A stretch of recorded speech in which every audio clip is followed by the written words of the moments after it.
All right, y'all, what's up? What's going on? I'm putting this video together because I've been getting a lot of questions about this bar system, the Cannondale KNØT system, the KNØT bar and stem.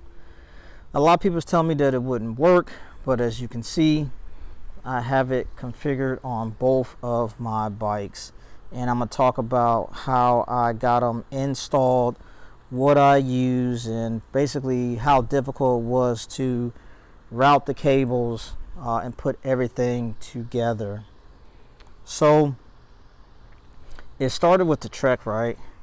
The reason why I went with this, because I went through a bunch of different bar and stem combos trying to figure out something that worked, and what it really came down to was when the bar was on the bike, I didn't have the angle that I wanted. And you know, with a one-piece bar and stem, once it's on the bike, you can't change the angle. So that was the problem I was having.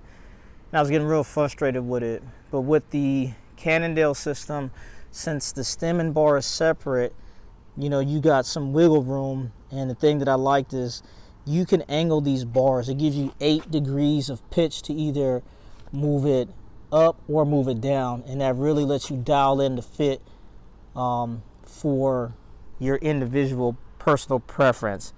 And that's what I really liked about it. So one of the things people always asking me is, like, when I put this together, what were the spacers that I used, and how hard was it to make it fit? So what I realized when I was looking at the Cannondale System 6 and the Cannondale Super 6, the steer tube is a standard size. It's not different from any bike. And once I knew the steer tube was the same diameter, I knew it would work on any bike. For the spacers that I used on my bike, on the Trek specifically, these are the standard spacers that come with the Trek frame set. And I believe these are the same with the Trek Emonda and the Trek Madone. And I have the Trek Emonda here. Now, this piece right here, this is the transition piece that comes with the Cannondale stem. For me, if you look at how my wires are ran, this is my hydraulic tube, and then this is my Di2 wire. They come straight underneath, right? They go straight underneath the computer mount. They route straight through here, and then they go down the front of the steer tube. Now, these wires are actually hanging out, but when you put this transition spacer on there, it hides them. So when you're looking at it, it looks seamless. It looks absolutely great on the Trek. It looks like the bike came like this, you know? And then on the Trek spacers, if I took this cover off, you would see the hydraulic hoses and the Di2 wire go straight down. And they come right down here. It's a hole that's inside of the Trek. And like I said, this covers it. Now, you do have different options when it comes to the stem. You can get the -6 and the -17. I got the -17, and the main reason why I got the -17 because I loved how it looked. It gives a very flat, clean profile, and it just looks, in my opinion, it looks great. I love the way it looks. It just looks real clean, real narrow, real aggressive. Now, routing the cables, it wasn't really that difficult. For this bike specifically, for my Trek, there was more cables for me to route because I have the hydraulic hose from the front brake, the hydraulic hose from the rear brake. My main Di2 wire comes up, you know, through the steer tube, and it goes all the way through the bar, and it goes to my junction box, because my junction box is in the bar end. And then I have a wire coming from the junction box to my shifter, and then I have another wire coming from my shifter all the way through to my other shifter, and then I have a wire coming from my shifter to my climbing switch, you know. So that's how I did all the wiring. With the Di2 wires, they're super thin. It's really easy to move around, and even though this bar is kind of thin, it's not hard at all to route the wires. The cable routing was fairly easy. It wasn't difficult at all. But that's pretty much the setup on the Trek. And like I said, I love the way it looks. I love that you have different adjustments. And let's say, like I said, I'm running this is a 90 stem -17. Let's say I want to raise it up some, you know, I can just go to a -6. Or if I want to make it longer, I can go to a 100 stem, 110 stem, or whatever. It still gives me some adjustability and different options and configurations, because I'm always trying different things. So, but right now with the -17, 90 long, and my bars are 400 wide, this is like, my fit is, I'm so dialed in on my Trek. It's great, right? I love it. So with the Bianchi, it was a little bit different, right? As far as routing the cables, it was a lot easier because, for one, I didn't have like the climbing switch, so I didn't have those extra wires. And on the XR3, the wires are, well, the brake hoses are outside the frame. They're not ran internal. So that was some things I didn't have to worry about. Now, as far as the transition piece, right? Same thing with the Cannondale system. This stem cover comes with the stem, and as far as these pieces right here, these aren't the ones that come with the Bianchi. These actually come with the Vision Metron ACR bars, because a lot of the Bianchis, they run the ACR bars. So when I was trying to figure out what spacer would work, I went with the ACR spacers, and it came out pretty good. I don't love how it looks. In my opinion, it doesn't look as clean as the Trek, but I mean, it works for what I need to do. It doesn't look bad. It still looks pretty clean. And as you notice with these wires, all you see is the two brake hoses. You got your front brake hose and you got your rear brake hose. They go through. You do not see the Di2 wire. And the reason why you don't, because when my wire comes, it's going through the headset. And the headset spacer, the compression plug, it has a V cut in it, and then you can run the line through that compression plug.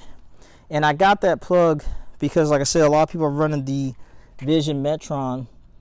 With that plug, you can run a Di2 hose, a Di2 cable, and a hydraulic hose through it. In the XR4s, they have internal cable routing. So if I had the XR4 with the internal cable routing, the frame is built for internal cable routing, I would have been able to run a hydraulic hose and a Di2 wire through there. But since this bike has, the XR3 has external cable routing, I couldn't use that. And I could have just had my Di2 wire outside, but it was already there. It wasn't hard to route. I just put it on there anyway and just made it work. So also, I spent a lot of time talking about the Vision ACR bars, right? I really like the Cannondale KNØT system, the bar and stem system altogether. Because like I said, I had it on my Trek at first. I liked it so much that when I got my Bianchi, I went and got the same system. But I think I'm going to switch out my bars because I have the ACR bars. And these are the bars that a lot of people are running on the Bianchi frame set. And my buddy has an XR3 and he has the ACR bars on, and it looks pretty good. So when I first got the bike, I had bought the bars and I was going to put these on there, but when I just had it like kind of mocked up before I had everything wired and fully put together, I don't know, man, I kind of wasn't feeling it for whatever reason. I don't know, I just wasn't. But after looking at my bike, the perfectionist in me, like I said, I don't like this transition between the ACR spacers and the Cannondale stem. Because like I said, on my Trek, man, it's way cleaner. It looks great. It looks like it's supposed to be there. But on the Bianchi, not so much. So what I'm about to do is switch out my Cannondale system for the ACR system. But before I put the Vision on there, this is like a dry carbon. What I'm going to do is light sand it and then polish it so like it's a gloss. So it'll match all the gloss black that's on the Bianchi. The bars will be the same color. And what I'll do is I'll drop a link in the description below, because I did a video on how to polish up carbon fiber because I had a matte carbon frame set, my TT bike, and I polished that whole thing, so I'll do that. Another thing I'll drop a link on, a lot of people always ask me about my Garmin rear light mount, and it's a standard mount, you know, but as you know, on these Treks, the seat mass is a larger diameter than the standard tube, and it goes over the seat tube or the seat post or whatever, so this doesn't necessarily fit. So what I did was I got a Dremel and I dremeled out and made the diameter more round so that way it fit the seat post. But this actual piece is just something I got off Amazon. It's real cheap. I'll throw a link in the description so that way people can find that. And also people have been asking me about my GoPro mount, the stem mount, and I'll drop a link to that too. And I really like this.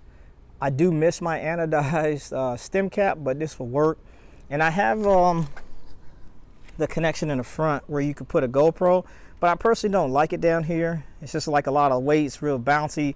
And then I like the view better where the GoPro's here, because when I'm riding and I'm showing the video, in the video it kind of looks like this, you know, you can kind of see someone's hands, you can kind of see some movement, and then also I could just look and see what's going on, whether it's recording or if I want to review something. Everything is kind of like right in my view. So I'll drop those links, and also I'll drop a link for the climate switch. All this stuff I got on Amazon, but I'll put the links in it below so you can grab those things. But like I said, the next thing I'm gonna do, polish up this ACR bar, swap it out. If I really like the fit, how it looks on the Bianchi, then this Cannondale system that I have, it will be for sale. And it's the same setup as the Trek.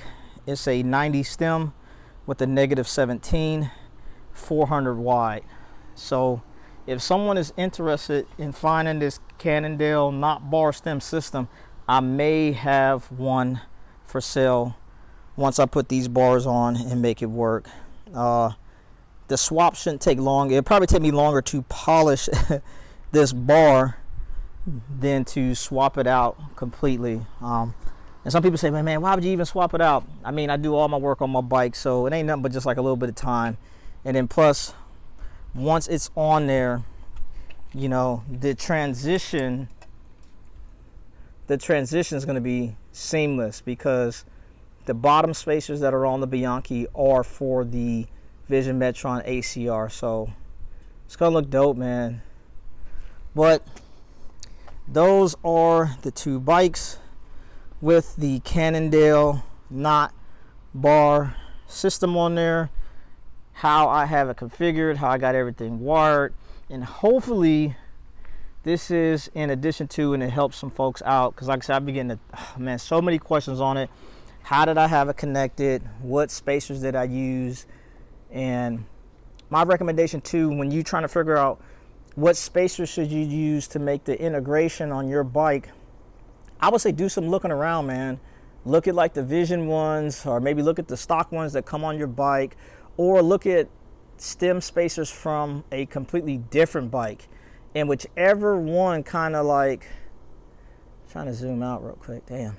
Whichever one kind of matches your frame and looks like it's going to transition and integrate well, then that's the one for you, because most of these spacers are all the same. It's the same steer tube diameter, so they're all interchangeable. If I really wanted to, I could take the Trek spacers, put them on a Bianchi, or put the ACR spacers on the Trek. And actually, Vision makes a spacer kit that transitions seamlessly the ACR bars onto the Trek Emonda. And I've thought about that too, but I think it's perfect on the Trek. I'm very content with it. Like I said, I don't really like how it transitions on the Bianchi.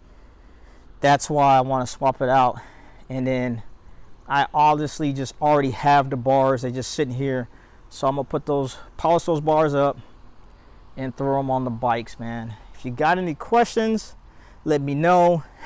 If you found this video helpful, hey man, hit that like. If you're liking the content, please consider subscribing to the channel. That's all I got for y'all, man. It's hot as hell out there, man. I'm about to go in the house. I'm out. A few moments later.